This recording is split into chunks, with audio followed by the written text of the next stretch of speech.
Em 2009, um jovem chamado Gabriel Bukman foi para a África fazer uma viagem de 1 ano. Na verdade, ele passou pela Ásia, fez uma viagem pelo mundo inteiro antes de ir para os Estados Unidos estudar. E ele acabou desaparecido e falecendo, e o Felipe Barbosa fez um filme sobre essa história chamado Gabriel e a Montanha.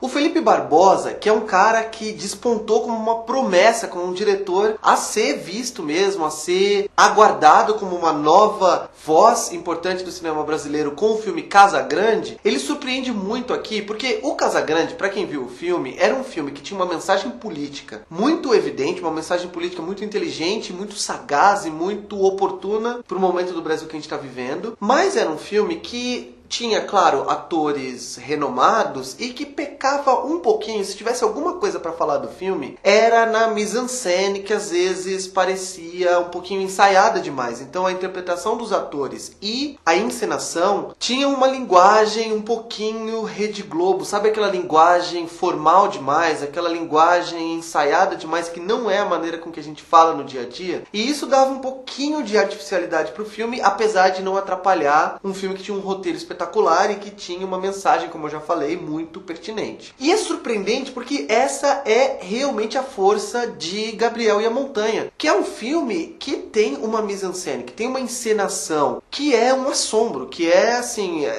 Não dá para se fazer uma mise-en-scène realista, naturalista, melhor do que a feita em Gabriel e a Montanha. E tem uma decisão do Felipe Barbosa, que é uma decisão espetacular, muito interessante, que é a decisão de contratar as pessoas que fizeram parte da história do Gabriel naquela viagem dele e que participaram dos últimos meses, das últimas semanas da vida do cara, para interpretarem a si mesmos. Então a gente tem o João Pedro Zappa vivendo o Gabriel Bukman, a gente tem uma atriz chamada Caroline Abras vivendo a Cris, que é a namorada do Gabriel, e um ou outro personagem, normalmente os personagens brancos, que são interpretados por atores. Fora isso, os africanos que a gente vê no filme são não atores, como eu falei, são os personagens reais interpretando a si mesmos. E isso confere ao filme, à encenação, uma óbvia natureza documental. Até porque, nos momentos em que eles estão interagindo com uma multidão, né, com figurantes, é óbvio que aqueles figurantes não fazem ideia do que está acontecendo, e é muito provável que a estratégia do Felipe e do João Pedro, né, e da equipe inteira, tenha sido a de levar aquela equipe para a África, porque são, obviamente, locações reais, então as locações são espetaculares, tem cenas no Kilimanjaro, tem cenas em savana, inclusive. Levar os atores e fazê-los interagir com os moradores locais numa maneira menos explicativa possível. Então, provavelmente, aquelas pessoas não sabiam o que estava acontecendo, que era um filme de ficção, talvez, a gente não sabe até que ponto eles...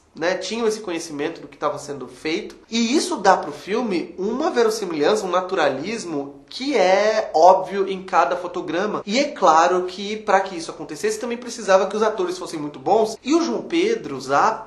ele consegue criar um Gabriel Bukman, criar um protagonista que é um cara super gente boa, um cara simpático, um cara carismático, um cara cheio de energia e que justifica não só a adoração que aquelas pessoas têm por ele, e mesmo as pessoas que acabam discordando dele, discutindo com ele, dá pra ver que todo mundo pelo menos o admira por ter se misturado aos moradores locais e não ter tido a atitude blasé de um turista, que é o que eles estão acostumados a ver. Enquanto isso, a Caroline Abras também, apesar de ser uma personagem coadjuvante que participa de parte da história e não da história inteira, cria uma Cris que é uma mulher muito mais madura do que o Gabriel. Porque durante a fase que ela tá lá com o Gabriel, eles começam a ter várias discussões, né? Dá pra ver que o relacionamento estava caminhando para um fim. E em todas as discussões, todas as brigas, a gente consegue ver que boa parte delas são causadas pela imaturidade do cara, pelo machismo que todo homem é criado nessa sociedade machista, e a gente acaba reproduzindo o comportamento machista que nos foi ensinado e que a gente viu desde que nasceu. Então ele ainda tá meio que se conhecendo, ele não percebe também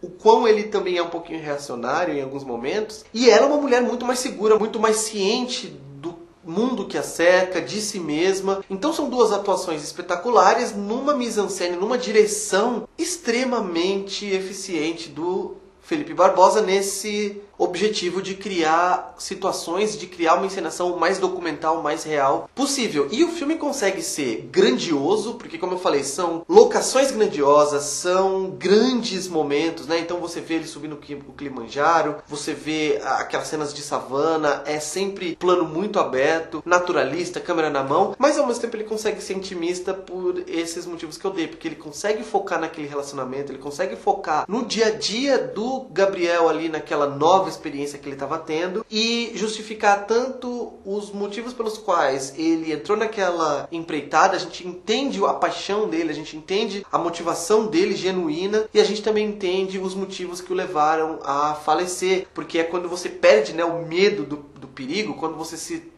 torna confiante demais no meio que você está, que você acaba baixando a guarda, e foi o que aconteceu com o Gabriel. Então Gabriel e a Montanha é um filme maravilhoso, é um filme que consegue transportar a gente para aquele meio, e a gente fica o tempo todo triste pelo que vai acontecer, porque isso é uma outra estratégia narrativa muito funcional e muito eficiente do roteiro nesse caso, que é começar o filme com já a cena em que o corpo do Gabriel é encontrado, então a gente passa o filme inteiro sabendo que o Gabriel vai morrer, mesmo que a gente não conheça a história, que a gente não tenha lido nos jornais em 2009 quando a história aconteceu. Então o tempo todo tem aquele gosto agridoce de saber que aquele menino não vai voltar para o Brasil, não vai fazer o intercâmbio, não vai fazer a faculdade lá fora, e aquela história vai terminar em tragédia. E é isso, você vai ver, já viu Gabriel e a Montanha, vem aqui comentar o que você achou, o que vai achar do filme. Não se esquece de se inscrever no canal, curtir o vídeo, clicar no sininho para receber as notificações, de comentar, vem falar comigo na mostra se você me encontrar por aí, comenta aqui e segue o Cinema de Boteco, porque tem mais cobertura da mostra lá e a gente vai se ver por aí ainda mais. Tem vídeo todo dia, fica ligado, é isso.